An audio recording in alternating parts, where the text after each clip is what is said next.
If it's always someone else's fault, you're not growing. And while that may sound like a harsh opening line, it is the most honest place to begin this journey, because nothing locks us into stagnation faster than the belief that our failures, disappointments, or lack of progress are entirely the responsibility of someone else, some circumstance, or some unlucky twist of fate.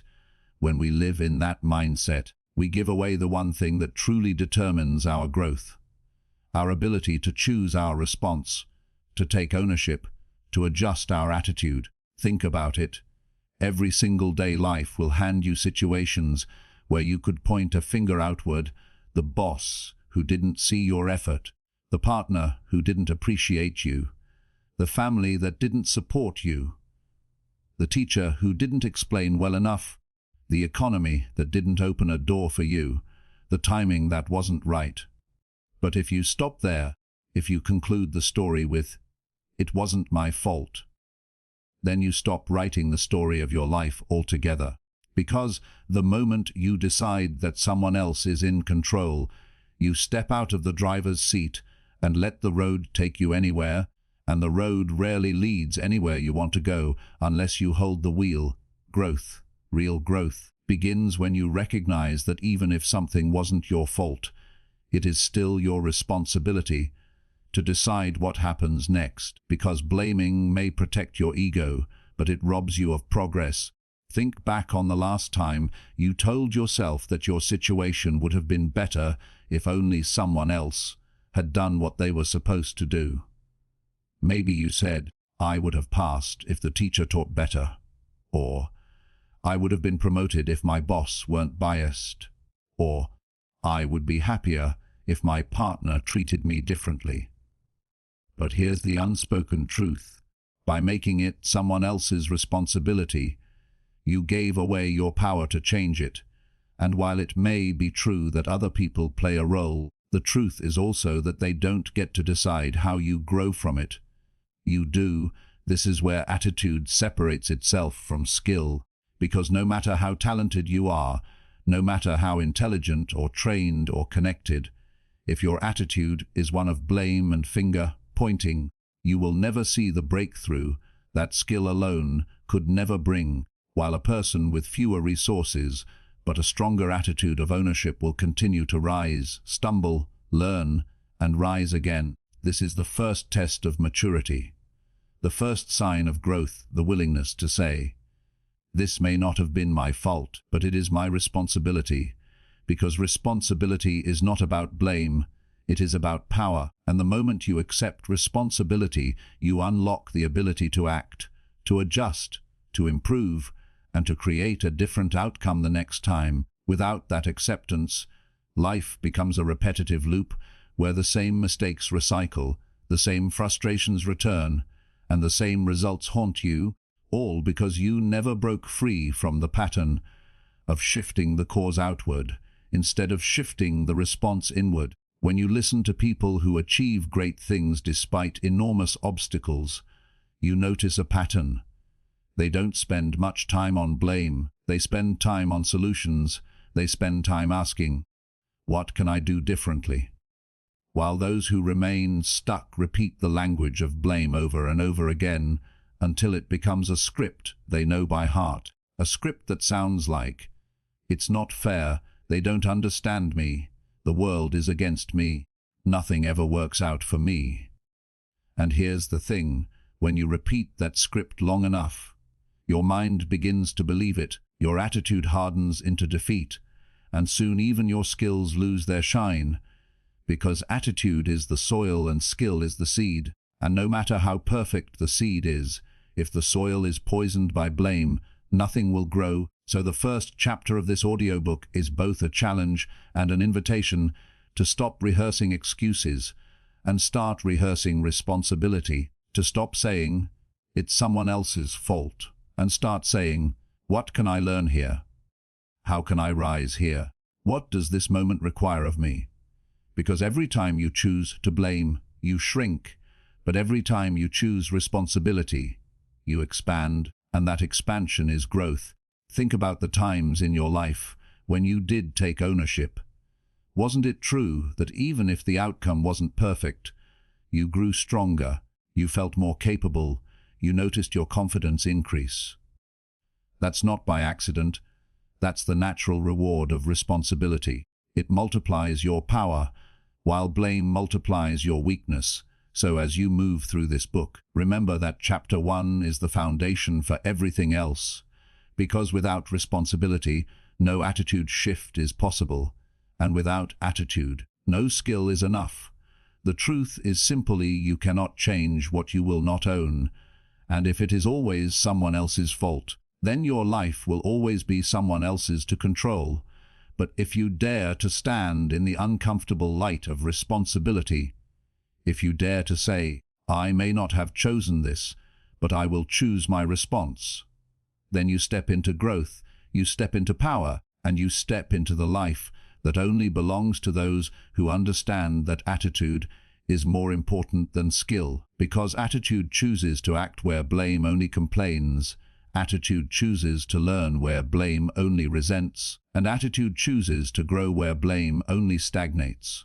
Blame feels safe, but it keeps you small, and that's one of the greatest paradoxes of personal growth, because on the surface, blaming others appears to give us protection. It shields our ego from pain. It tells us that the disappointment we feel isn't our responsibility, and in the short term that feels comforting. It feels like we've found a safe corner where we can sit and say, see, it wasn't me, it was them. But what we don't realize is that in seeking that temporary shelter, we actually lock ourselves in a very small room where nothing new can grow. And while blame builds walls to keep discomfort out, it also keeps opportunity out, leaving us trapped in the same patterns, the same frustrations, and the same limitations. Imagine for a moment two people who go through the same challenge. Maybe they both lose a job. One immediately starts pointing fingers. The company didn't value me. The manager never liked me. The system is unfair. And in doing so, they feel justified. They feel like the victim who deserves sympathy. But notice what happens next. Days pass, weeks pass. And because they are so focused on who did them wrong, they never ask themselves the harder questions like, what could I have done differently? How can I grow from this? What opportunities does this open? Now imagine the other person, faced with the same job loss, who acknowledges the unfairness, who recognizes the role of circumstances, but who quickly shifts into ownership, saying, this is painful, but what can I do now? How can I prepare better for the next opportunity? How can I take this as fuel instead of as a chain? The difference in outcomes over time is massive, because while blame feels safe in the moment, it steals the future. But responsibility, though uncomfortable in the moment, creates freedom for tomorrow. Blame has a very subtle attraction because it whispers to us that we don't have to change. It tells us that the fault lies outside. So we are innocent, we are protected, and while that may reduce guilt, it also eliminates growth, because growth never comes without change. And if nothing is your responsibility, then nothing is within your power to change, which means you remain small, trapped in the same cycle. It's important to recognize that blame is not just about pointing at people. It's also about pointing at circumstances. I wasn't born in the right place. I didn't have the right parents. I didn't have the right resources. I wasn't given the right chances. And while all of that may be true, living in that truth without moving beyond it ensures that you stay the same. Because life has always been unequal, unfair, and unpredictable, but those who rise are not the ones who had perfect conditions. They are the ones who refused to let blame define them. Every great story of resilience carries this theme, from individuals who overcame poverty, discrimination, or tragedy, to leaders who faced rejection, criticism, and repeated failure. And what separates them from the majority is not extraordinary skill at the beginning, but extraordinary attitude, the willingness to take ownership of what they could control instead of shrinking behind the walls of blame. Think about it. When you blame, You hand over your growth to the very thing you are blaming. You say, "Until this changes, I cannot move forward."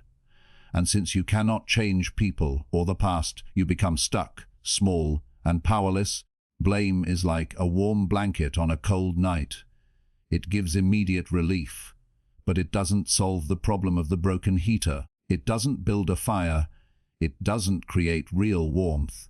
It only tricks you into believing you're safe, while the larger issue remains, and sooner or later, the blanket isn't enough, and you're left still in the cold. Responsibility, on the other hand, is like striking a match. It may sting your fingers, it may take effort, but it creates a flame that can become a fire that warms, protects, and expands your possibilities. But here's the challenge: most people never strike that match because they are too comfortable under the blanket of blame. They prefer to stay small rather than risk the discomfort of growth. And that is why so many people repeat the same year of life over and over again instead of truly living 10, 20, or 50 different years of growth. If you really want to expand, you must confront the comfort of blame and see it for what it is: a trap disguised as safety, a prison disguised as shelter. Yes, it feels safer to say, "It wasn't my fault." But notice how every time you say that, you shrink just a little bit more. Your belief in yourself diminishes, your courage fades, and your capacity to grow withers. Soon enough, you find yourself bitter, resentful, and envious of those who are moving forward, not realizing that the only difference is not that they had more skills or more luck, but that they refused to stay small by hiding in blame. Life rewards the brave, and bravery begins with honesty. The honesty to say, "I played a role here, and even if I didn't cause it, I can choose my response." Because that choice is the seed of growth, the first spark of the fire. So as you reflect on this chapter, ask yourself, where in your life are you choosing the illusion of safety over the reality of growth? Where are you repeating the same story of blame, instead of rewriting it into a story of ownership? And what would happen if you chose, just once, to say, "Enough, I will not stay small, I will not live in the shadow of excuses, I will step into the light of responsibility, even if it scares me"? Because that single shift, repeated over time, is what takes you from a life of limitation to a life of expansion, from a person who feels powerless to a person who knows the strength of their own attitude. Remember, blame feels safe, but it keeps you small, and you were never meant to stay small. You were meant to grow, to stretch, to rise, and to live beyond the walls of excuses into the wide, open field of possibility that belongs only to those who choose responsibility over blame. Attitude turns obstacles into opportunities, and this truth has echoed across every story of success, resilience, and growth in human history. Because obstacles by themselves are not the final word on your journey.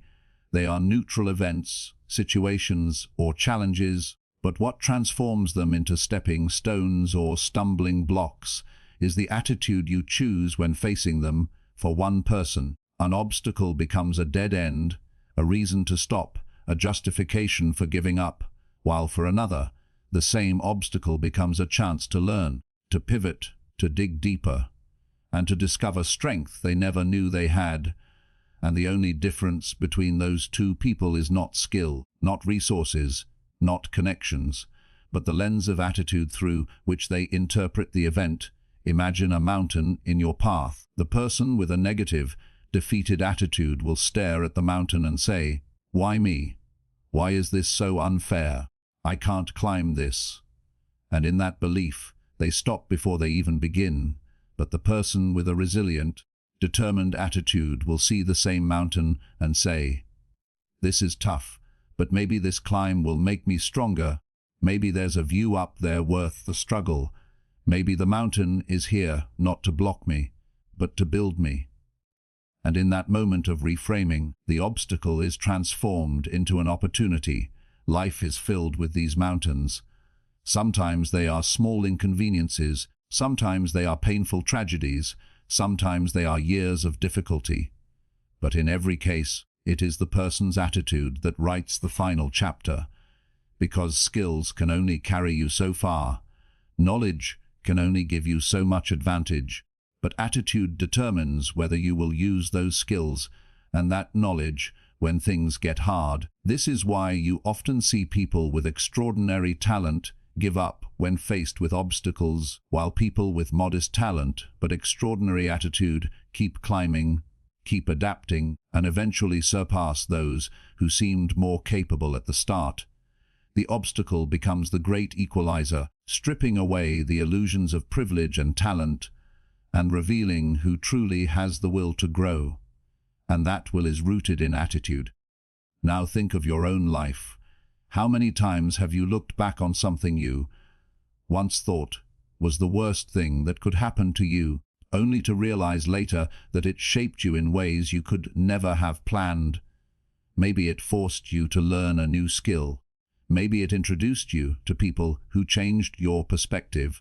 Maybe it redirected you toward a path that turned out to be far better than the one you were originally on. And all of that happened because at some point you chose not to see the obstacle as the end, but as the beginning of a new opportunity. Attitude does not erase pain, it does not deny difficulty, but it changes the meaning you give to it. And meaning is everything, because human beings can endure almost anything if they believe it has purpose, but crumble quickly when they believe it is pointless. An obstacle with the wrong attitude feels like punishment, but the same obstacle with the right attitude feels like preparation, and that shift alone can ignite resilience, courage, and creativity. Consider Thomas Edison, who failed thousands of times before creating the light bulb. He could have seen each failure as an obstacle, proving his lack of ability, but instead his attitude reframed every failure as an opportunity to learn, famously saying he had not failed but discovered thousands of ways that would not work. And it was that perspective that allowed him to keep going where others would have quit. Or consider Helen Keller, who could have lived her life confined by the obstacle of being blind and deaf. Yet her attitude turned those limitations into opportunities to inspire millions, to become a voice for resilience, and to prove that obstacles are never the end unless you decide they are. In your own journey, obstacles will continue to appear, sometimes daily, sometimes in seasons that feel endless. But remember this: every obstacle carries within it the seed of opportunity, but only your attitude can water that seed. If you approach it with bitterness, resentment, or self-pity, the seed remains buried. But if you approach it with curiosity, determination, and openness, the seed begins to sprout into new possibilities you never imagined. The question is never whether you will face obstacles. You will. The question is always what kind of attitude you will bring when they come, and that choice decides whether you grow or shrink, whether you become smaller because of the struggle or larger because of it. People with the right attitude are not blind to difficulty. They simply refuse to let difficulty blind them to possibility. They train themselves to ask, what can I learn here? What new strength is being developed here? What door is this closed path redirecting me toward? And in those questions, they discover opportunities where others only saw obstacles. So as you move forward, make a decision to train your mind to see beyond the first layer of challenge, because the first layer always looks like pain, resistance, or impossibility, but beneath it lies growth, strength, and opportunity. And attitude is the shovel that helps you dig through the surface to reach the treasure beneath. Remember this whenever you feel like giving up. Seeing the obstacle is not the end of the road, it is the beginning of a new one. But you must decide whether you will see it as a wall or as a doorway, and that decision is made not by your skill, not by your resources, not by your luck, but by your attitude. Because attitude is the alchemy that turns life's hardest challenges into life's greatest opportunities.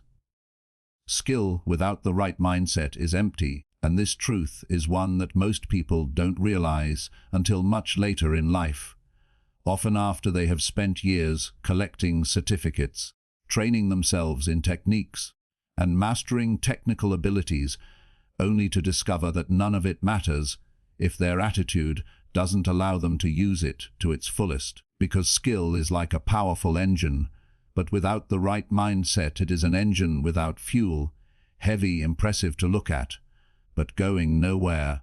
Think about how many people you've known who were incredibly talented. Maybe they could sing beautifully, write brilliantly, solve problems with ease, or had natural athletic ability, but they never went far, not because the world didn't give them a chance, but because their mindset, whether rooted in arrogance, laziness, fear, or negativity, choked their potential. And then think about the opposite, the people who didn't start with the most obvious talent, but who carried the right mindset of discipline, humility, resilience, and curiosity, and watch how far they went compared to those with raw skill but the wrong attitude. Life rewards the person who shows up with consistency more than the person who shows up with talent but no drive. And if you need proof, look at the thousands of stories of gifted individuals who had every advantage yet sabotaged themselves because their mindset kept them small, afraid, or unwilling to grow. The truth is, skills can be taught and skills can be improved. But mindset is the soil in which those skills are planted, and if the soil is dry, toxic, or neglected, then even the best seeds will wither, which is why so many people who focus only on skill development end up frustrated when their results don't match their expectations, because they never realize that without the right mindset, skill alone doesn't lead to success. Imagine a surgeon with great technical training, but who carries an arrogant mindset, unwilling to learn from mistakes or respect the team. Eventually, that arrogance will limit their growth, destroy their relationships, and possibly harm their career. Now imagine a less skilled but highly motivated, humble surgeon who approaches every day as an opportunity to learn, who respects feedback, who embraces mistakes as part of the process, and over time that person will surpass the arrogant genius, not because they started with more skill, but because their mindset allowed their skill to grow. The same applies to every field, from business to sports to art, where you will find countless examples of people who had all the skills in the world, but lacked the attitude to endure hardship, to take responsibility, or to keep going when things got tough, and so their skill remained empty, unused, wasted. This is why coaches, mentors, and employers often say, "I'd rather work with someone who has the right attitude and less skill than with someone who has high skill and the wrong attitude." Because skills can be trained, but attitude is the foundation, and if the foundation is weak, everything built on it will collapse eventually in your own life. You may have experienced times where you knew you had the knowledge or the ability to succeed at something, yet you didn't achieve it. And if you look closely, it wasn't the skill that failed you, but the mindset behind it. Maybe you didn't believe in yourself enough to take the risk. Maybe you were too proud to ask for help. Maybe you gave up too quickly when obstacles arrived. Or maybe you were distracted by excuses instead of driven by focus. These are all issues of mindset, not skill. And once you understand that, you begin to see why attitude is more important than talent. Because attitude multiplies whatever skill you already have, while the wrong mindset divides it until it equals nothing. History is full of talented people who went nowhere and average people who achieved greatness. And the difference wasn't in the size of their skill, but in the size of their mindset. Because skill without the right mindset is like a sword in the hands of someone who doesn't believe they can fight. It looks sharp, but it won't be used effectively. Mindset determines not just whether you use your skill, but how you use it, whether you use it with courage or fear, with persistence or surrender, with humility or arrogance. And those choices make all the difference in what your skills ultimately bring you. One of the greatest dangers of focusing only on skill is that it can lead to entitlement, the belief that, Because you are talented, the world owes you success. But the world doesn't reward entitlement, it rewards perseverance, adaptability, and resilience, and those qualities come only from mindset. This is why athletes train not just their bodies, but their mental toughness, why successful entrepreneurs emphasize mindset over technical knowledge, and why leaders rise not because they know everything, but because they cultivate the attitude to keep learning, to take responsibility, and to move forward in uncertainty. So if you are listening to this book and thinking about your own journey, ask yourself, am I relying too much on my skills and neglecting my mindset? Am I polishing the surface while ignoring the foundation? Am I believing that my abilities alone will carry me, when in reality my attitude toward failure, feedback, and growth will decide everything? Because the uncomfortable truth is that without the right mindset, your skills will not matter.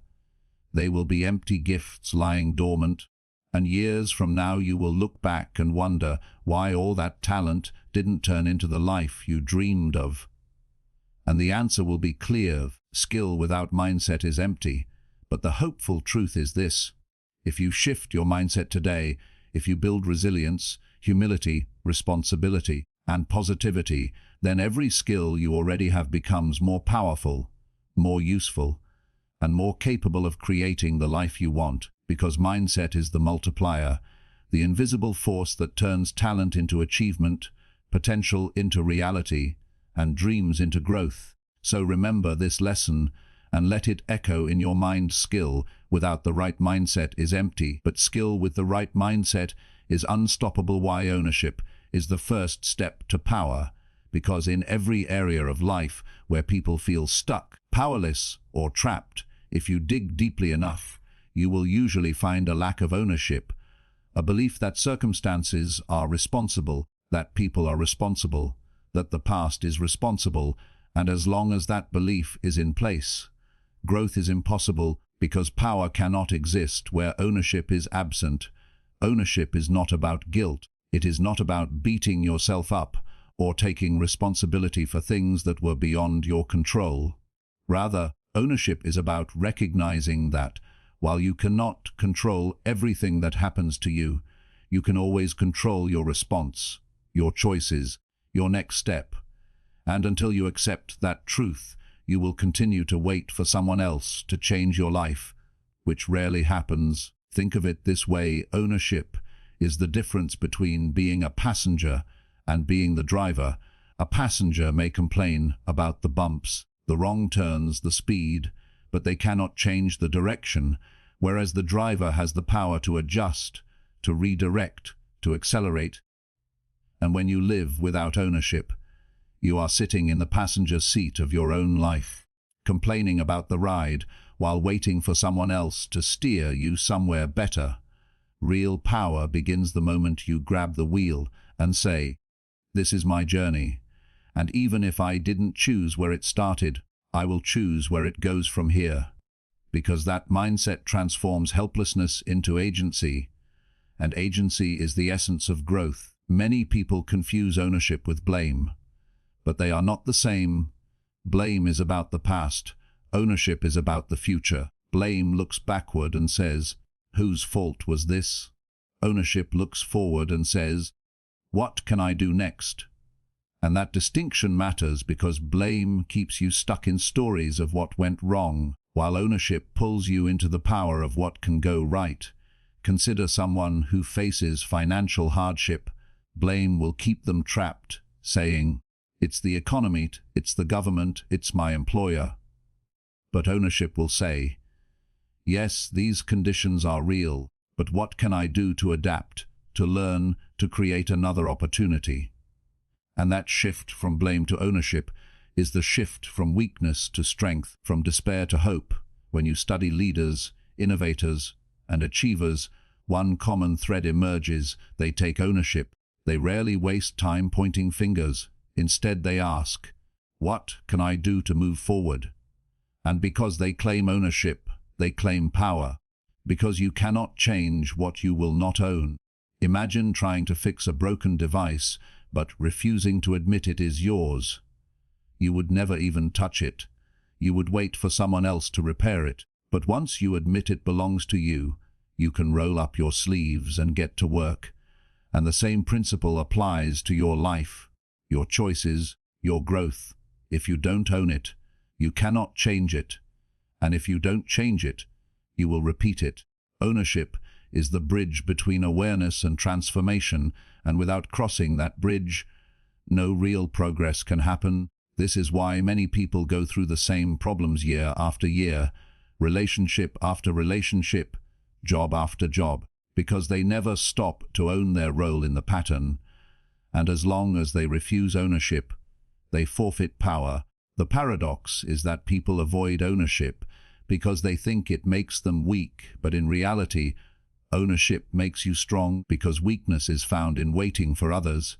Strength is found in saying, "This is on me," and then acting on it. Yes, ownership is uncomfortable. It forces you to face yourself honestly. It strips away the easy comfort of excuses, but that discomfort is the exact weight that builds your strength. Just as muscles grow under resistance, character grows under the resistance of ownership. And every time you choose to say, "I own this," you are lifting the weight of responsibility. And over time, that weight makes you strong enough to carry your dreams. The people who live with the most power are not the ones who had the easiest path. They are the ones who refused to wait for someone else to save them. The ones who said, "I will not hand my life over to chance or blame. I will take ownership of my actions, my growth, my mindset, and my future." And that is why ownership is the first step to power. It is the act of reclaiming your voice, your choice, your direction. And once you take that step, doors begin to open that skill alone could never open, because opportunities are attracted to people who act like owners, not victims. Even in workplaces, managers will tell you that the most valuable employees are not always the most skilled, but the ones who take ownership, who see a problem and say, "Let me handle it," rather than waiting for someone else to step in. Because ownership creates trust, and trust creates influence, and influence creates power. In relationships, ownership is equally vital, because nothing grows when both parties are too busy pointing fingers.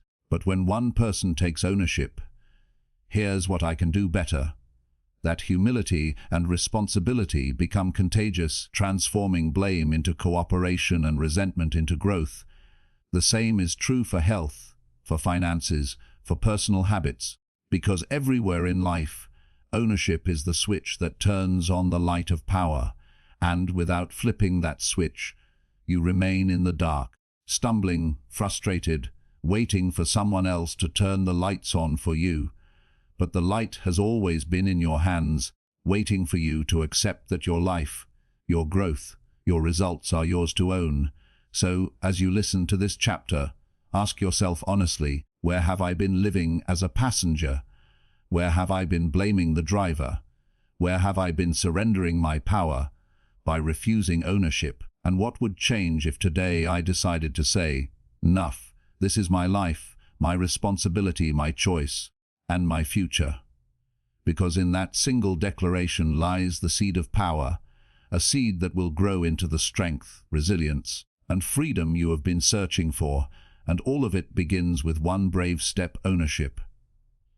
Excuses steal more dreams than failure ever will, and the reason this truth is so powerful is because failure, as painful as it is, at least comes from trying, at least teaches lessons, at least provides experience. But excuses prevent you from even taking the first step. They paralyze you before you ever discover what you are capable of, and because of that, excuses are the silent killers of potential, robbing millions of people of the life they could have lived, the goals they could have achieved, the relationships they could have built, and the person they could have become. Think about it. Failure is never final unless you stop, but excuses stop you before you even begin, which makes them far more dangerous, because they allow you to feel justified in your inaction while slowly suffocating your dreams. An excuse sounds harmless. "I don't have time. I don't have the money. I'm too tired. I'll do it later. The timing isn't right. I'm not ready. But behind each of those words lies a choice to delay growth, to avoid responsibility, and to remain small. People often think they fail because they tried and lost. But the truth is most people never even try. They just build walls of excuses, and then decorate those walls with reasons that sound convincing, but are nothing more than fear in disguise. Excuses feel safe because they remove accountability. If I say I don't have time, then it's not my fault I didn't chase my dream. It's the calendar's fault. If I say I don't have the money, then I don't have to face the reality that maybe I could have started small, that maybe I could have sacrificed something else, that maybe I didn't need as much as I told myself I did. Excuses protect the ego but destroy the soul. They give you comfort in the short term, but cost you fulfillment in the long term. Think of how many ideas, inventions, books, businesses, songs, or movements the world has lost, not because people tried and failed, but because they never began. Because the excuse was stronger than the action. And if you are honest, you may already know the areas in your life where excuses have held you back, the projects you delayed until someday, the risks you avoided because the timing wasn't right, the opportunities you ignored because you weren't ready, and deep down you know that someday never came. The timing was never perfect, and readiness was always an illusion. The truth is you will never be fully ready. You will never have endless time. You will never have the perfect resources.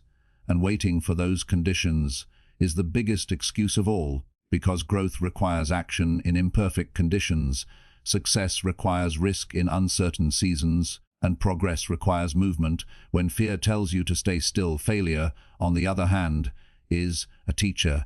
It refines you, it reveals weaknesses, it toughens you, it humbles you, and if you let it, it makes you stronger, wiser, and better prepared for the next attempt. But excuses teach you nothing. They just delay your growth until regret eventually teaches you the harshest lesson of all, that you wasted time you can never get back. When people reach the end of their lives, they rarely regret the failures. They regret the chances they never took, the excuses that held them back, the moments when fear disguised itself as logic and convinced them to settle. Excuses come in many forms. Sometimes they sound like laziness. Sometimes they sound like responsibility. Sometimes they even sound noble, like, I have to put everyone else first. But when examined closely, they are still excuses, because they remove ownership and allow you to avoid the discomfort of growth.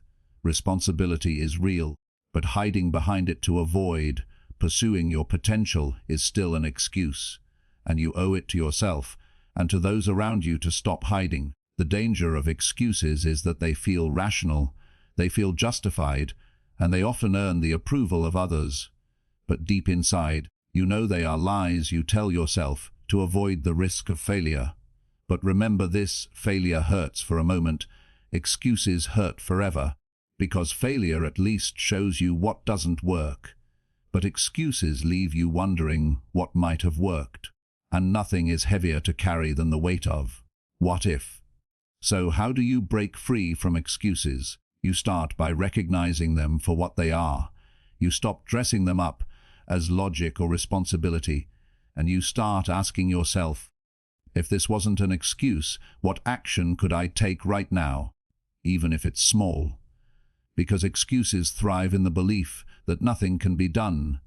But the truth is something can always be done, even if it's a tiny step forward, and those tiny steps add up into momentum, and momentum destroys excuses. You also break free by changing the language you use. Stop saying, I don't have time, and start saying, it's not a priority. And suddenly you will see the truth, because if it matters, you will make time. Stop saying, I don't have the money, and start asking, how can I begin with what I have? And you will realize that most dreams don't require as much as you thought. Stop saying, I'm not ready, and remind yourself that readiness comes from action, not from waiting. Every great achievement you admire began with someone who could have made excuses but didn't, someone who faced fear but acted anyway, someone who knew failure might come but chose to try regardless. And that is why they succeeded, not because they never failed, but because they refused to let excuses hold them back. So as you reflect on this chapter, look at your own dreams and ask yourself honestly, have I really failed, or have I been making excuses? Am I blaming time, money, circumstances, or readiness, when the truth is I have been afraid to begin? And what would my life look like if I stopped protecting myself with excuses and started empowering myself with action? Because excuses will keep you small, excuses will keep you safe, but they will also keep you unfulfilled, and the life you truly want is on the other side of excuses, waiting for you to stop delaying, to stop rationalizing, to stop hiding, and to start moving. Failure is not the enemy, excuses are, because failure at least moves you forward, but excuses freeze you in place, and the longer you stay frozen, the harder it becomes to break free. So remember this truth, and let it guide you every time you hear the whisper of an excuse in your mind. Excuses steal more dreams than failure ever will, and the only way to protect your dreams is to silence those excuses with action. Because the future does not belong to the ones who make excuses, it belongs to the ones who make moves. The most powerful shift you can make in your life is realizing that growth is not about competition with others, but about competition with yourself. Because when you stop measuring your worth, your progress, and your success against what others are doing, you free yourself from the endless cycle of comparison, jealousy, and insecurity, and instead you begin to focus on the only person you can truly control. You, and that realization is liberating, because it removes the illusion that your life has to look like anyone else's in order to matter. It removes the pressure of constantly proving yourself, and it replaces that pressure with a clear, personal challenge. Am I better today than I was yesterday?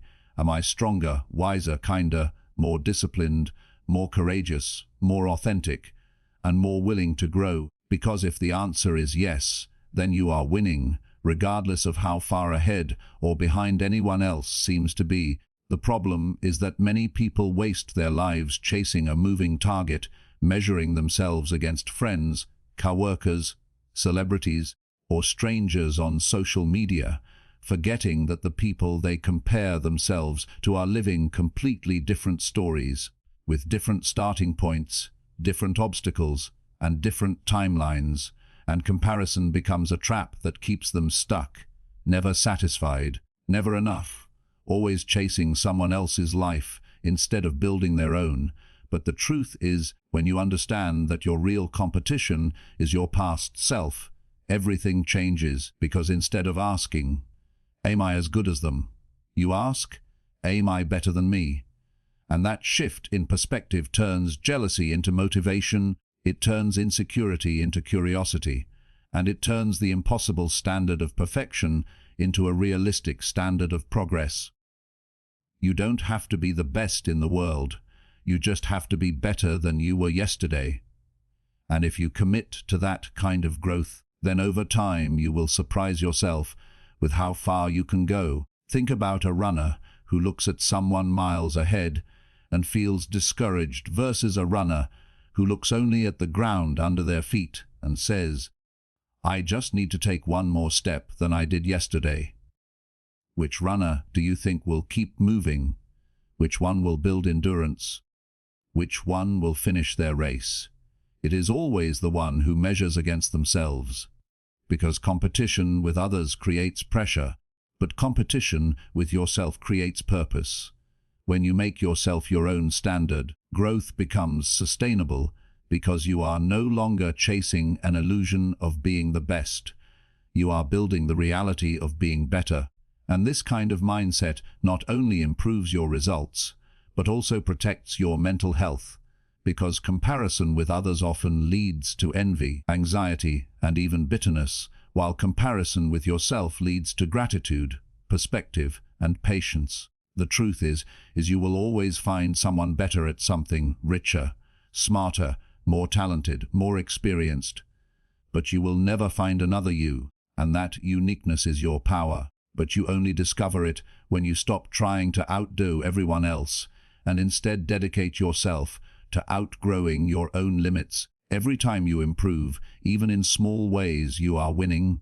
Every time you learn a new skill, break an old habit, or overcome a fear, you are succeeding. Because life is not about being ahead of others, it's about being ahead of who you used to be. And here's the beauty. When you focus on being your own competition, you stop fearing other people's success, because their growth doesn't threaten yours. Their achievement doesn't diminish your value, and instead of feeling jealous, you feel inspired, because you realize that success is not a limited resource. There is enough for everyone, and your journey is yours alone. So how do you practice this in daily life? You start by keeping track of your progress, not someone else's. You measure your actions, your discipline, your consistency. You celebrate small wins, you recognize patterns, and you take responsibility for both your effort and your mindset, because the only comparison that matters is the one between who you are today and who you were yesterday. For example, if yesterday you procrastinated and today you did the work, you are winning. If yesterday you doubted yourself and today you took a small risk, you are winning. If yesterday you stayed silent and today you spoke up with courage, you are winning. Even if the world doesn't notice, because the point is not to be noticed but to be transformed. And transformation happens little by little, day after day, through the quiet discipline of self-competition, where you push yourself to rise above your past habits, past fears, past excuses, and past limitations. Over time, these small acts of self-growth compound, they stack on each other, and they create momentum that carries you further than you ever imagined, but only if you stay focused on your lane and refuse to get distracted by others. The truth is, the people you compare yourself to are often comparing themselves to someone else, which means everyone is stuck in a race that no one can win. But the person who competes only with themselves always wins, because they are moving forward no matter what. Competition with yourself also builds resilience, because when you fail, you don't see it as proof that you are behind others. You see it as feedback that helps you improve from where you were. And that mindset keeps you from giving up. It keeps you grounded. It keeps you growing. So as you think about your own journey, ask yourself, am I wasting energy comparing myself to others, or am I using that energy to compete with myself, to be better, stronger, and wiser than I was yesterday? Because the truth is, you can't control how fast anyone else runs their race, but you can control how much effort you put into your own. And that is where true growth lies. So let this truth sink deep into your mind. The only competition that matters is between you and your past self. And if you win that competition daily, even by the smallest margin, you will eventually achieve more than you ever dreamed. Not because you were better than them, but because you were better than you. Growth does not happen by accident, and one of the greatest truths you will ever learn is that discipline is the bridge between who you are and who you want to be, because talent may give you a head start, luck may give you a break, and opportunity may open a door, but without discipline, none of those things will carry you far. And the difference between those who dream and those who achieve is not brilliance but consistency. The daily practice of doing what must be done even when you don't feel like it, especially when you don't feel like it, because feelings are fleeting, but discipline is enduring. Feelings change with the weather, but discipline builds a climate for growth, and too often people wait for motivation to strike before they act, forgetting that motivation is unreliable. It is discipline that carries you when motivation disappears. It is discipline that gets you out of bed, that keeps you at the desk, that holds you steady when distractions call your name, And it is discipline that transforms small, ordinary actions into extraordinary results over time. Think of discipline like compound interest. One small deposit every day may not seem like much, but over years it multiplies into something powerful, while inconsistency, no matter how brilliant or talented, leaves you broke in achievement, broke in progress, broke in growth. The person who practices discipline without excuses will always outpace the person who relies on bursts of talent or moments of motivation, because discipline is a steady engine that never stops, while talent without discipline is a sports car with no fuel, impressive but immobile. Imagine two writers, one who waits for inspiration and one who writes a single page every day. The first may produce bursts of brilliance once in a while, but the second, through daily discipline, will finish books, refine their craft, and ultimately surpass the one who depended on mood. And this principle applies in every field.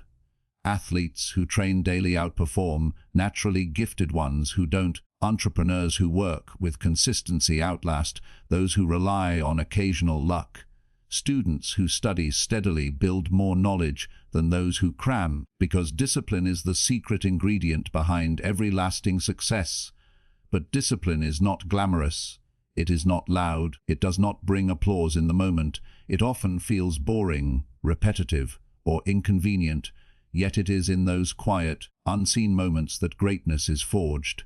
Because while others are sleeping, complaining, or procrastinating, the disciplined person is building, growing, and preparing, and when the results show up, people call them lucky or gifted, never realizing that what looks like luck is really discipline accumulated over years.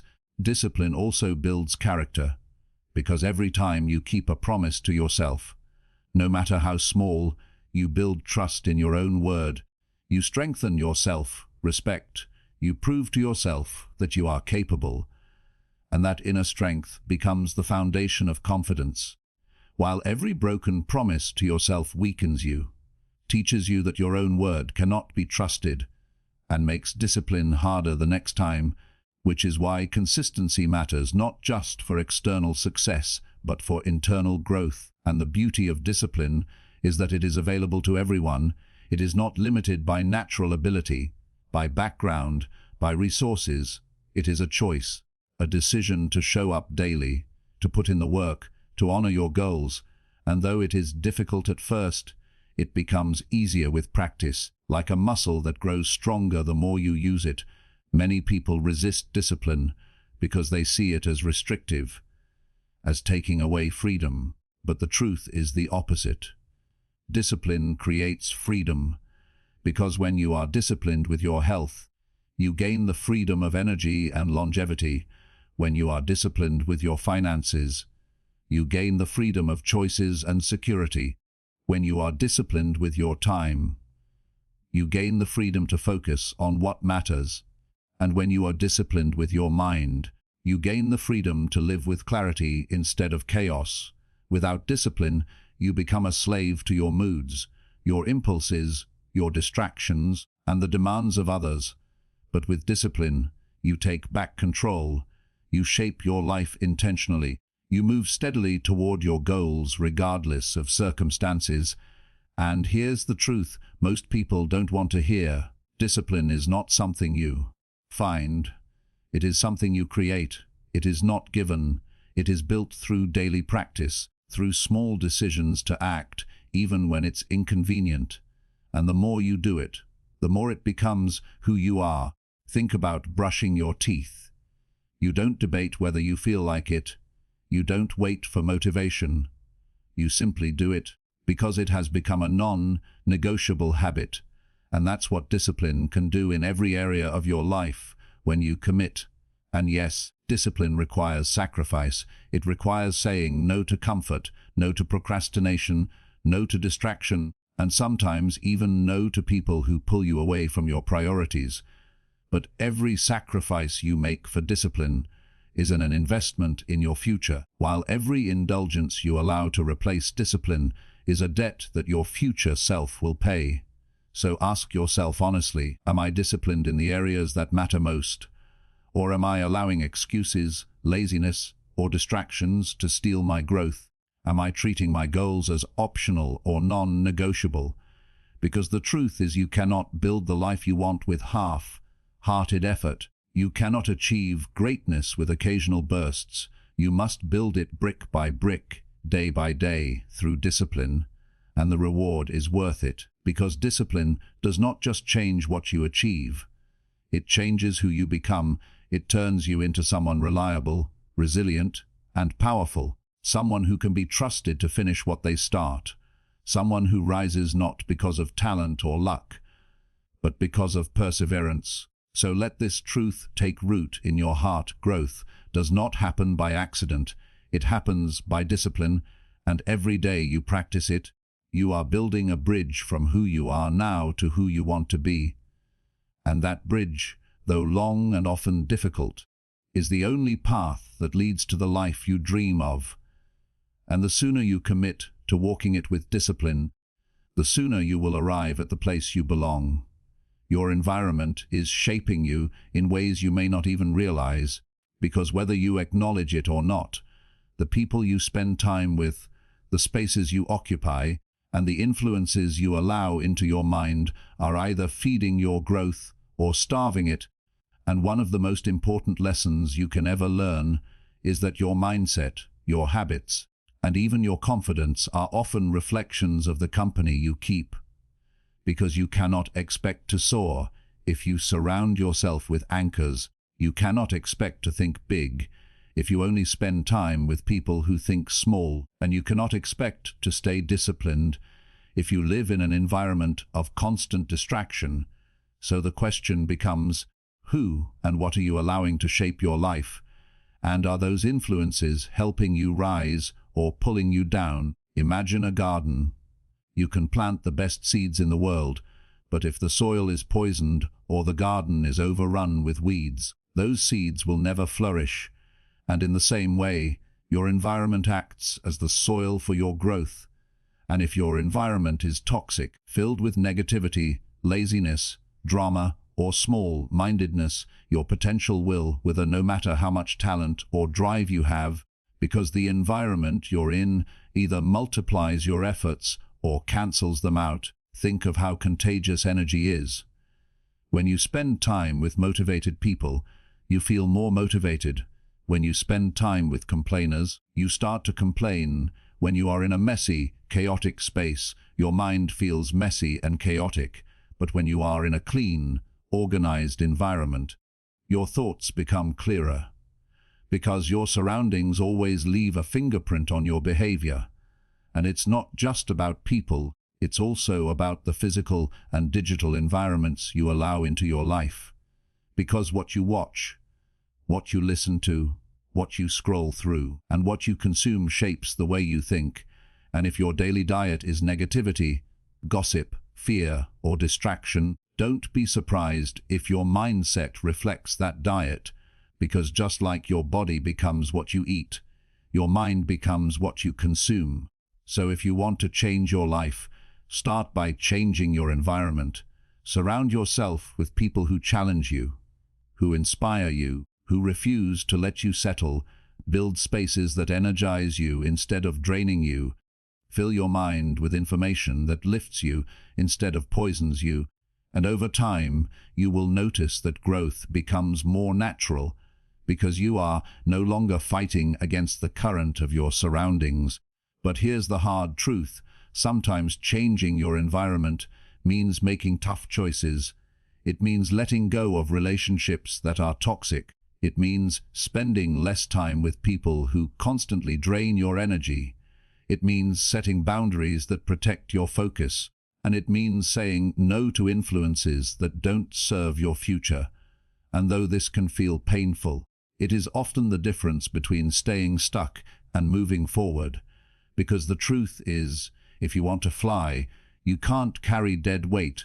This doesn't mean you stop loving people or caring for them, but it does mean you become intentional about how much access you give them to your energy and your mind, because your future is too important to let it be suffocated by the wrong environment. Think about how successful people across every field often say that they found their tribe, a group of like-minded, growth-oriented individuals who pushed them to new levels, and that is not by accident, it is by design, because they understood that environment is not neutral. It is either pulling you forward or holding you back. So if you feel like you're not growing, ask yourself honestly, is it because I lack potential? Or is it because I'm planted in the wrong environment? Am I trying to thrive in soil that cannot support me?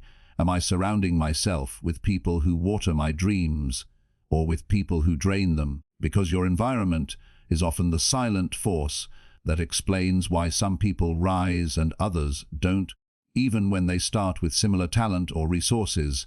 And the hopeful part is this: you have the power to change your environment. Maybe not overnight, maybe not in every way, but step by step you can choose to add more positive influences, more supportive relationships, more growth-oriented spaces, and more empowering information into your life.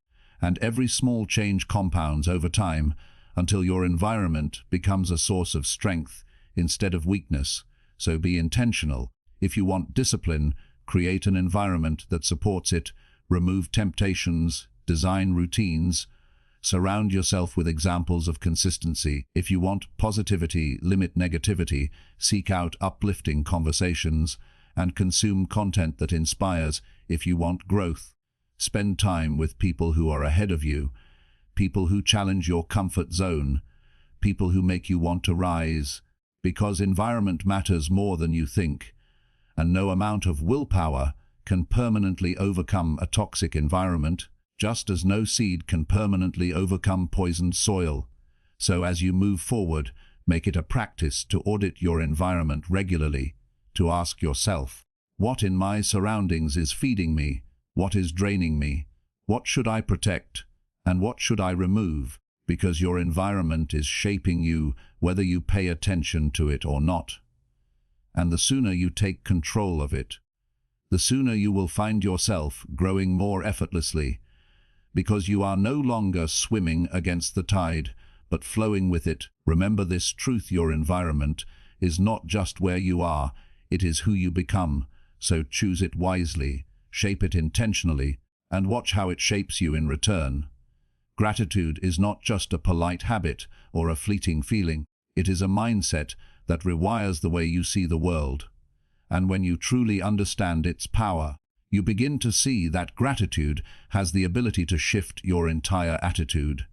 Because gratitude turns what you have into enough. It transforms obstacles into opportunities, and it creates a lens through which even the hardest seasons of life can reveal hidden lessons. And the truth is, while skill might help you perform and intelligence might help you solve problems, it is gratitude that keeps your heart open, your mind positive, and your attitude resilient.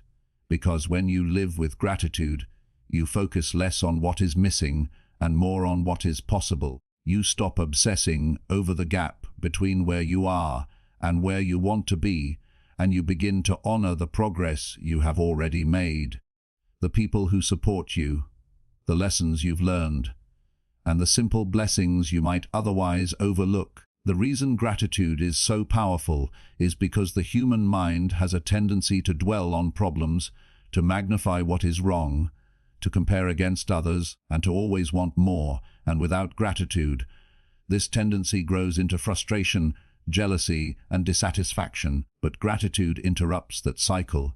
It redirects your focus away from scarcity and toward abundance, away from complaints and toward appreciation, away from despair and toward hope.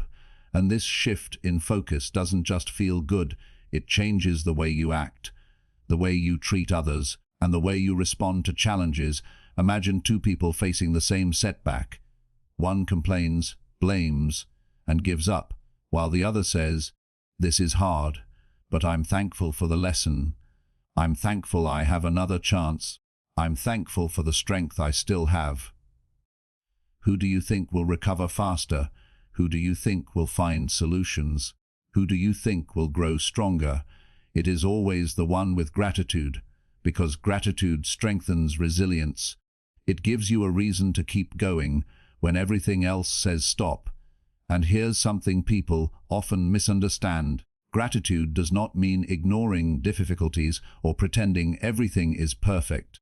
It means acknowledging what is hard while still choosing to see what is good. It means refusing to let negativity blind you to the blessings that remain. And it means training your mind to notice the things you once took for granted, like health, friendship, time, opportunities, or even breath itself. And when you practice gratitude consistently, it becomes a habit, a reflex, and eventually a core part of your identity, and that identity shapes your attitude in every area of life, because grateful people approach relationships with kindness.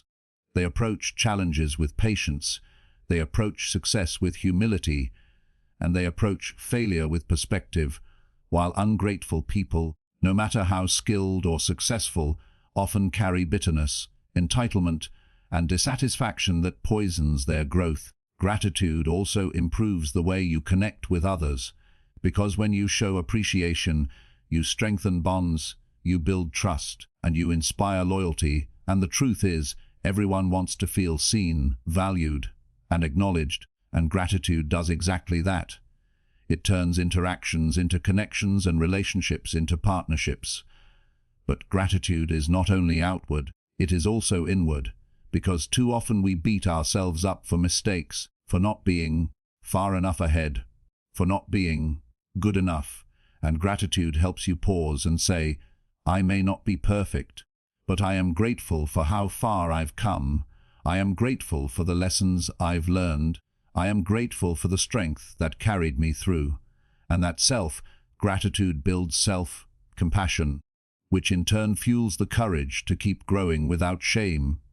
Gratitude also sharpens your awareness of the present moment, because when you are thankful, you pay attention, you notice details, you slow down enough to see the beauty in small things. And in a world that constantly pushes you to chase the next goal, gratitude anchors you in the now, reminding you that joy is not only found in arriving, but also in living.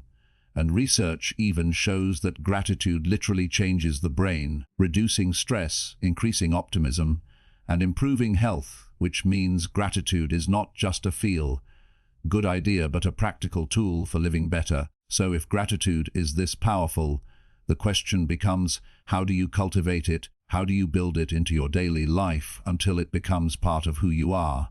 And the answer is simple, though not always easy. You practice. You choose gratitude daily. You start small by writing down 3 things you are thankful for each morning. You end your day by reflecting on what went right. You thank the people around you often. You turn complaints into reframes by asking, what can I be grateful for here? And you make gratitude a ritual until it becomes natural, because gratitude grows when you water it with attention. And over time, you will notice that gratitude changes the way you speak, because instead of saying, I have to, you begin to say, I get to. Instead of saying, this is not enough, you say, this is already a blessing. And instead of saying, why me? In hardship, you say, why not me? I am strong enough to handle this. And these changes in language reflect deeper changes in mindset, and deeper changes in mindset shape the course of your life. Gratitude, more than skill, more than talent, more than luck, determines the way you experience the journey, because without gratitude, success will always feel hollow, but with gratitude, even small victories feel rich, meaningful, and worth celebrating. So as you think about your own journey, ask yourself honestly, am I living with gratitude, or am I letting negativity, comparison, and entitlement steal my joy? Am I noticing what I have, or am I only focused on what I lack? Am I appreciating the people in my life, or am I taking them for granted? Because your answers to these questions will reveal the true state of your attitude.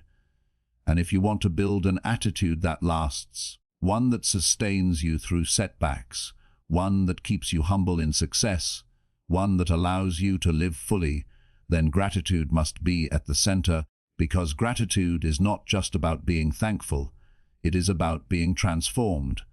And when you live with it daily, you discover that gratitude doesn't just change your mood, it changes your mindset, your relationships, your resilience, and ultimately your entire life. So let this truth stay with you always. Gratitude is the shift that changes everything, because gratitude changes attitude, and attitude changes everything else.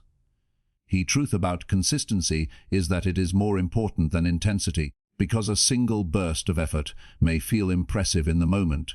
It may create a spike in performance. It may produce short-term results, but without consistency, that effort fades, it dissipates, it leaves no lasting impact.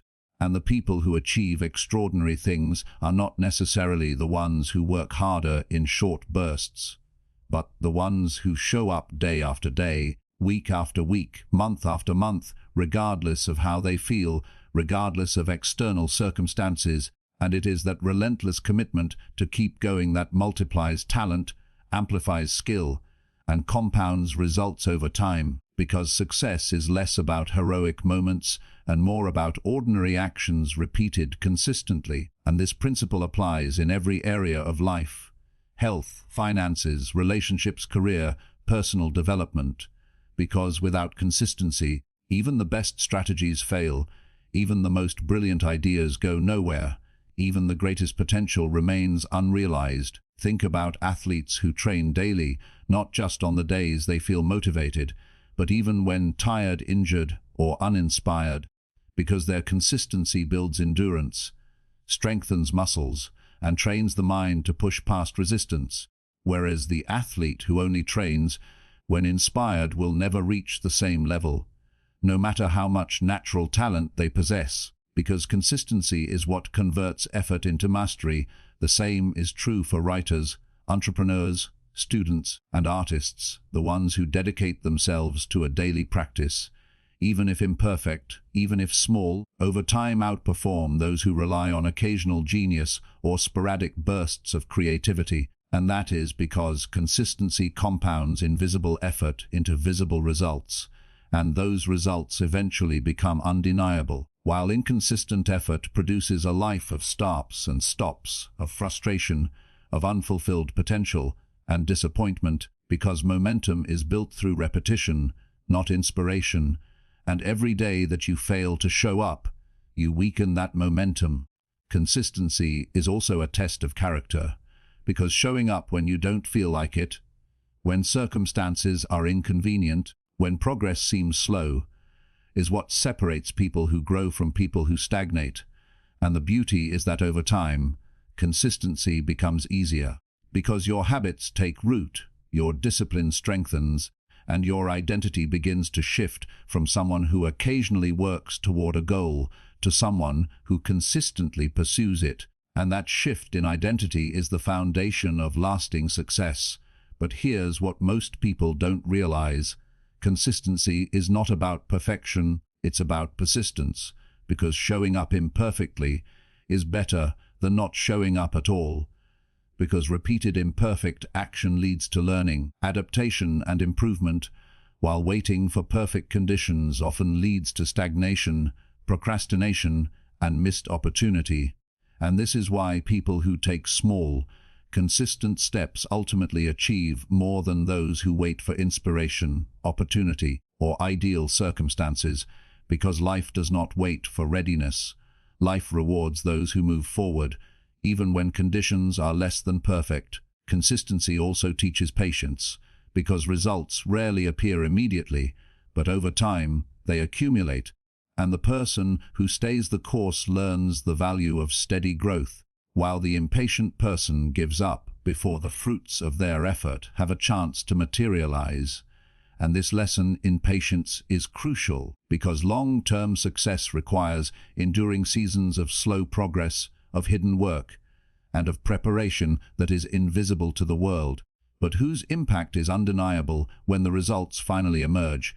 Consistency also strengthens resilience, because showing up consistently through setbacks, failures, and challenges trains the mind to endure, to adapt, and to keep going even when the situation is difficult.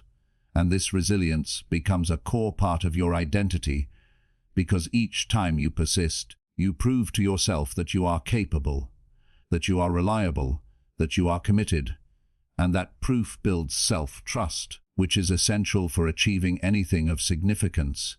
The danger, however, is that people underestimate the power of small, consistent actions because they seem insignificant, because they do not produce immediate gratification, but those same small actions, repeated relentlessly, are what compound into extraordinary achievements, and that is why consistency is the unsung hero behind nearly every success story, the quiet force that shapes lives more than talent, motivation, or luck ever could.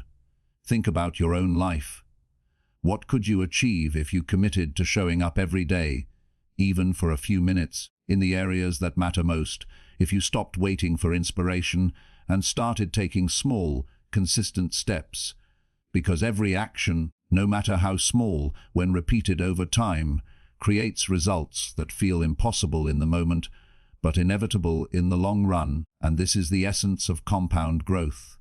Whether it is in learning a skill, building a business, improving health, or developing character, and the beauty of consistency is that it does not require extraordinary energy, extraordinary talent, or extraordinary circumstances. It only requires a decision to act, a decision to honor your commitment, and a decision to show up no matter what, because those decisions, repeated, create momentum that will carry you further than bursts of brilliance ever could. Consistency also aligns with the law of identity, because the actions you take repeatedly become who you are. So if you consistently show up, consistently work, consistently pursue excellence, you become someone who is defined by those qualities, and that identity then shapes your behavior in ways that reinforce growth, creating a self-sustaining cycle of progress, whereas inconsistency reinforces doubt, laziness, and stagnation, because who you believe yourself to be becomes a self-fulfilling prophecy.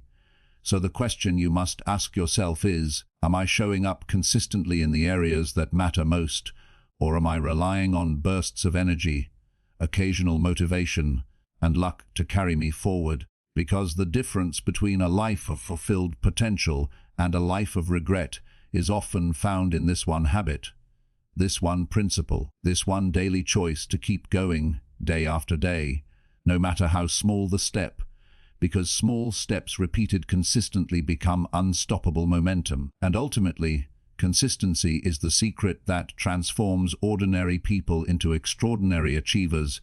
It is the invisible force behind mastery, growth, and lasting success. And the sooner you commit to it, the sooner you will see your efforts multiply, your skills deepen, your mindset strengthen, and your results compound. Because in life, greatness is not built in a day. It is built day by day, action by action, habit by habit. And that is the power, the necessity, and the life-changing truth of consistency. The power of focus cannot be overstated, because focus is the lens through which all your energy, effort, and talent is concentrated, and without it, even the most skilled, motivated, or disciplined individual will find their progress scattered, diluted, and delayed, because energy dispersed in too many directions achieves nothing, while energy concentrated on one goal achieves extraordinary results. And the reason focus is so transformative is that it allows you to prioritize what truly matters, to eliminate distractions, and to direct your attention toward the actions that will have the greatest impact. Because the human mind is naturally attracted to novelty, interruption, and business.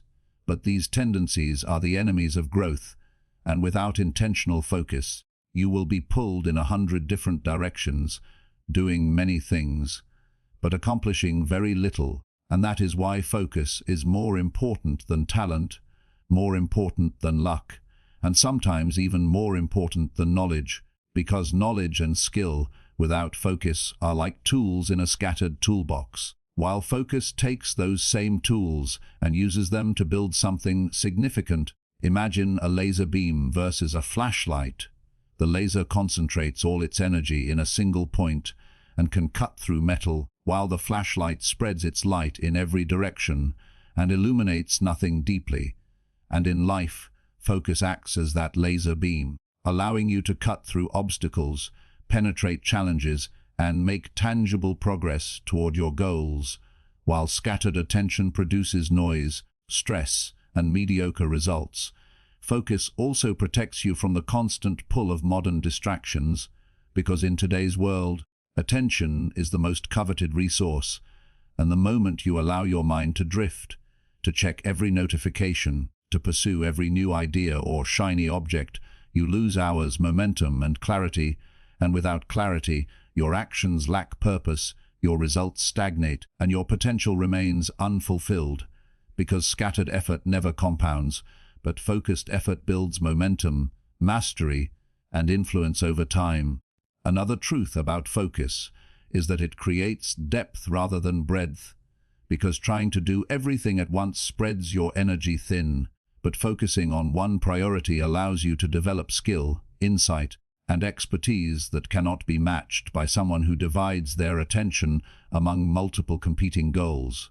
And over time, that depth translates into authority, competence, and results that others envy, because mastery always comes from concentrated effort, sustained over time, and without focus, mastery is impossible.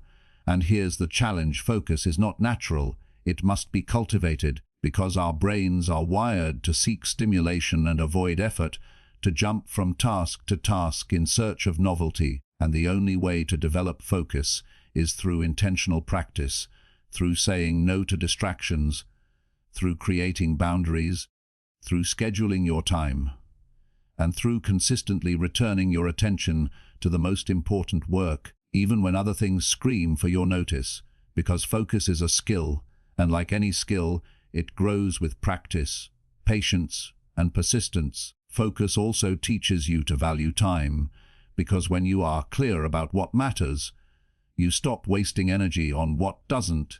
You stop saying yes to every opportunity that doesn't align with your goals, and you start protecting your time as the precious resource it is. And that awareness not only accelerates progress, but also reduces stress, because clarity and focus allow you to act decisively rather than react to everything around you, which is the difference between living intentionally and living passively.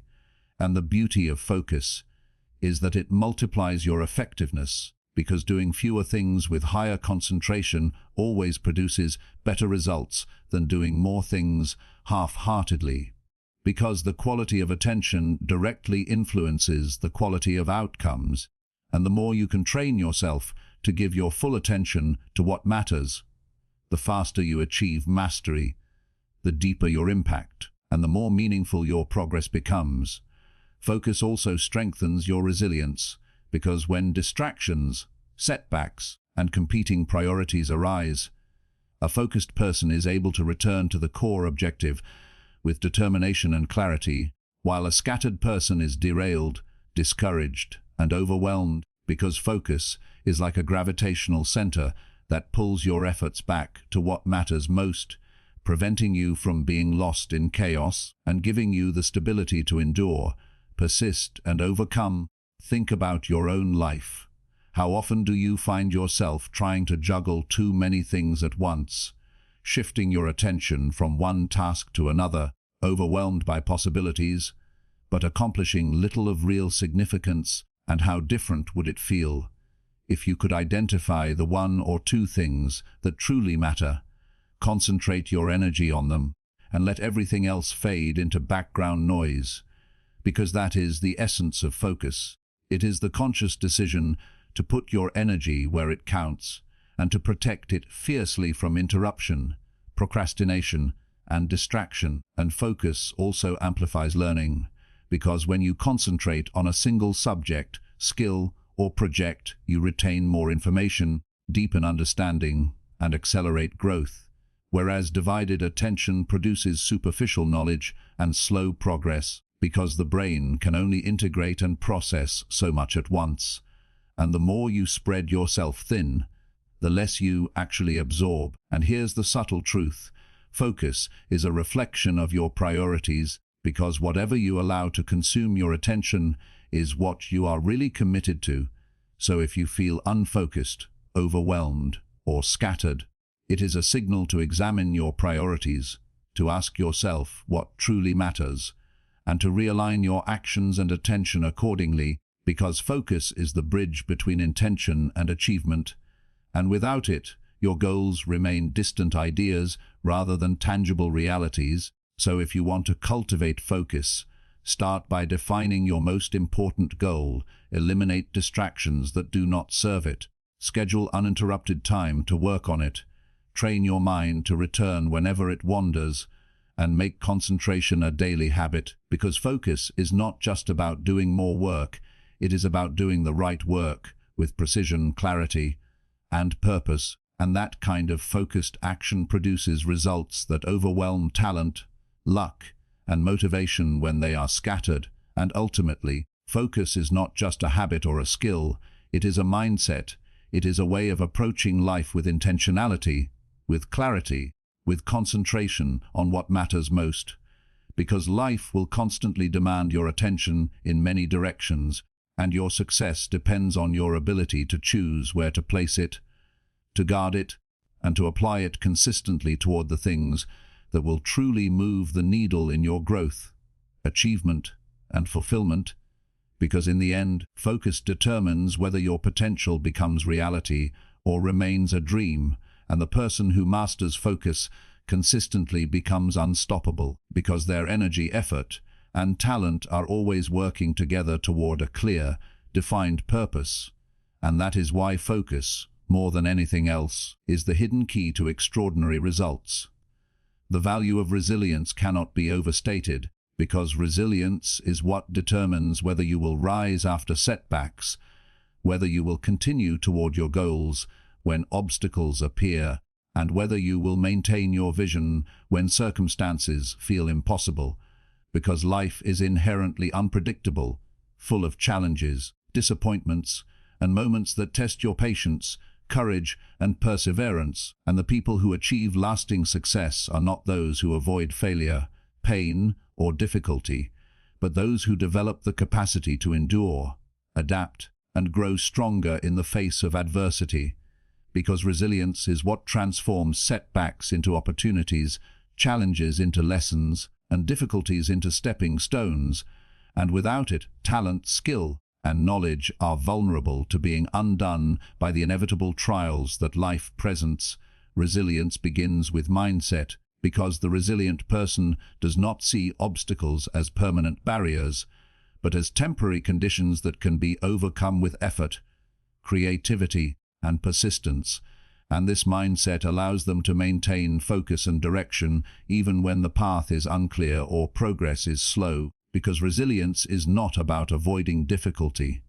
It is about engaging with difficulty without being defeated by it, about refusing to let circumstance dictate your trajectory, and about choosing to continue moving forward when giving up seems easier, because the true measure of success is not how few times you fall, but how many times you rise.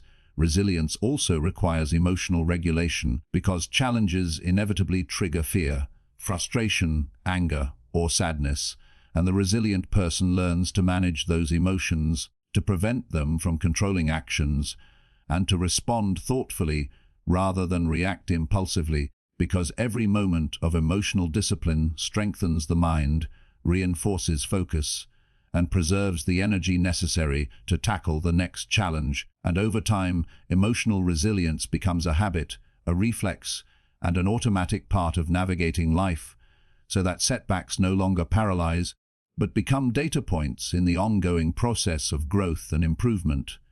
Another key aspect of resilience is adaptability, because life rarely unfolds according to plan, and rigid expectations often lead to disappointment, stress, and stagnation, while adaptability allows you to adjust strategies, rethink approaches, and embrace change without losing sight of your ultimate goals, because resilient people understand that flexibility is not weakness, but strength, that the ability to pivot in response to circumstances is what enables long-term progress. and that every obstacle presents an opportunity to innovate, experiment, and discover new ways to achieve success. Resilience is also built through action, because every small step taken in the face of difficulty strengthens confidence, reinforces perseverance, and proves to yourself that you are capable of overcoming, and this pattern of repeated effort creates momentum, which makes facing future challenges easier, because confidence, like skill, is developed through practice, and each act of persistence reinforces the belief that you can endure, adapt, and succeed, no matter how challenging the circumstances. Think of people who have faced extreme adversity, athletes who suffered injuries but returned stronger, entrepreneurs whose businesses failed but rebuilt even bigger, leaders who endured public criticism but continued to guide their organizations, and ordinary people who faced personal loss but carried on with courage. Each demonstrates that resilience is not an innate trait reserved for the few, but a skill that can be cultivated, strengthened, and mastered, because it is less about avoiding hardship and more about responding effectively. When hardship arises, resilience also strengthens relationships, because when you handle challenges with grace, determination, and stability, you inspire trust and respect from others, and you create a support network that can help sustain you through difficult periods. Because resilience is both personal and relational, and developing it enhances your ability to lead, collaborate, and thrive in the midst of collective challenges, because strong relationships are often built on the demonstration of steady strength, reliability, and the capacity to endure when times are tough. And resilience requires perspective, because the resilient person understands that setbacks are temporary, that failures do not define identity, and that adversity is part of a larger journey, not the final destination.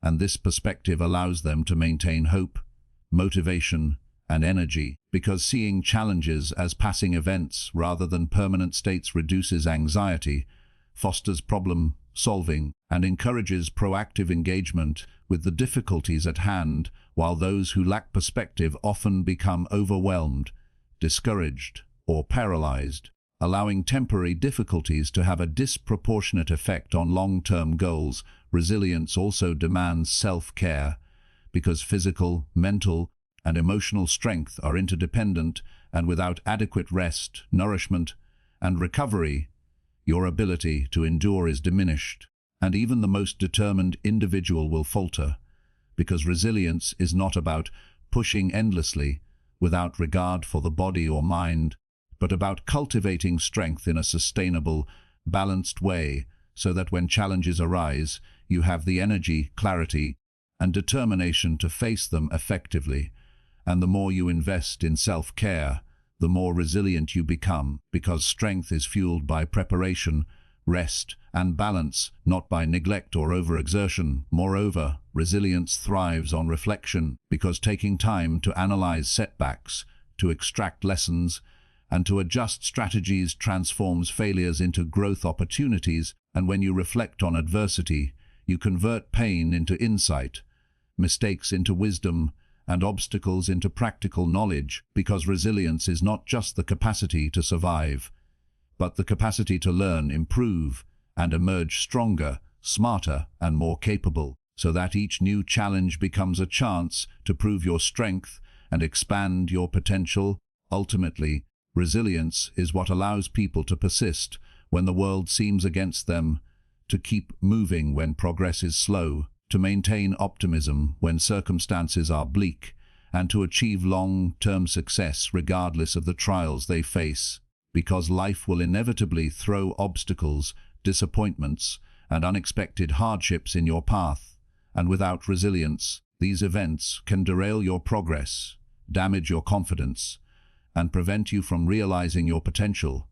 But with resilience, you are able to endure, adapt, learn, and rise above, turning every setback into a setup for growth, every failure into a lesson, and every difficulty into an opportunity to prove your strength. So as you reflect on your own journey, ask yourself, am I cultivating resilience? Am I allowing challenges to defeat me? or am I using them to strengthen me? Am I adapting when necessary? Am I managing my emotions? Am I taking care of myself? And am I learning from every difficulty? Because resilience is the skill that will carry you farther than talent alone, farther than luck, and farther than motivation alone. Because resilience ensures that no matter what life throws at you, you have the capacity to endure, to recover, and to rise again stronger, wiser, and more capable, and that capacity will define your success more than any other factor. The ultimate truth about personal growth is that attitude is the single most powerful factor determining your success, fulfillment, and happiness. Because while skill, talent, knowledge, and resources all contribute to achievement, it is your attitude that shapes how you respond to challenges, setbacks, opportunities, and even success itself. And the reason attitude is more important than skill is that without the right mindset, all the talent in the world can be wasted, all the knowledge can be underutilized, and all the opportunities can be ignored or mismanaged. Because your attitude determines whether you see failure as a stopping point or a stepping stone, whether you see obstacles as threats or as opportunities for growth, whether you see effort as a burden or as a pathway to mastery, and whether you persist when the world resists you or give up when things become difficult. And in this sense, attitude is the lens through which every action, every decision, and every outcome is filtered, because a person with a positive, growth-oriented, resilient, and disciplined attitude will take imperfect skills and leverage them into extraordinary results, while a person with poor attitude will take exceptional skills and squander them through doubt, fear, negativity, or procrastination. Attitude also determines how you perceive others, because a constructive attitude encourages collaboration, learning, empathy, and inspiration, while a negative attitude creates conflict, resentment, and isolation, because people are naturally drawn to optimism, energy, and resilience, and naturally repel negativity, cynicism, and defeatism. And this social dimension of attitude can multiply its effects exponentially, because a single person with a positive, growth-oriented attitude can influence teams, organizations, and communities in ways that talent alone could never achieve. And conversely, a single person with a poor attitude can undermine collective effort, no matter how skilled they are. And that influence makes attitude a decisive factor in both personal and professional realms. Attitude also shapes your relationship with learning, because the right attitude embraces curiosity, humility, and persistence, and allows you to see mistakes, criticism, and challenges as opportunities to grow, while the wrong attitude resists change, fears feedback, and interprets failure as a judgment on worth rather than information for improvement. And this learning mindset is essential because the world is constantly changing, skills become obsolete, and knowledge is always expanding. And the person who adapts, learns, and grows through these changes is the one who ultimately thrives, because skill without a willingness to learn stagnates, while attitude fuels continual improvement. Resilience, perseverance, and discipline are also deeply connected to attitude, because a strong attitude gives you the foundation to endure setbacks, maintain consistency, and keep showing up even when progress is slow, uncomfortable, or invisible. And without that inner commitment and mindset, external structures such as schedules, routines, and strategies often collapse under pressure. But when attitude is strong, even imperfect plans and limited resources can be leveraged to produce meaningful results. Because attitude amplifies effort, sustains motivation, and transforms adversity into fuel for progress. The right attitude also fosters gratitude, optimism, and positivity, which are not just feel-good emotions, but powerful cognitive tools that improve mental clarity, decision-making, problem-solving, and relationships. Because when you approach life with appreciation, hope, and confidence, you are more likely to notice opportunities, collaborate effectively, take calculated risks, and persist through difficulty, whereas a negative, cynical, or entitled Attitude Clouds Judgment, reduces initiative and magnifies setbacks, and over time, attitude becomes the single differentiator between those who succeed consistently and those who struggle despite skill. And perhaps most importantly, attitude shapes your identity, because who you believe yourself to be influences the actions you take, the risks you accept, and the goals you pursue. Because a person with a confident, resilient, growth-oriented attitude sees themselves as capable, worthy, and able to overcome, and therefore behaves in ways consistent with that belief. While a person with a defeatist, doubtful, or passive attitude limits themselves before challenges even arise, because identity is formed through the repeated patterns of thought, self-talk, and perception that emerge from attitude, and your actions will almost always follow your beliefs, which are in turn filtered through attitude, making it the foundation upon which skill, knowledge, and opportunity either flourish or fail.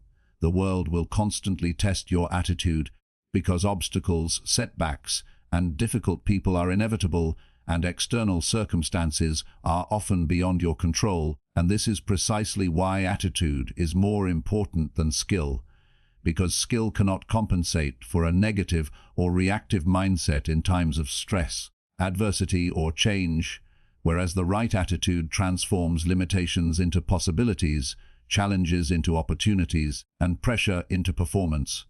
And it allows you to respond strategically, calmly, and creatively when skill alone would falter, because attitude determines not just the quantity of effort, but the quality and direction of effort, ensuring that energy is applied wisely, strategically, and persistently toward meaningful goals.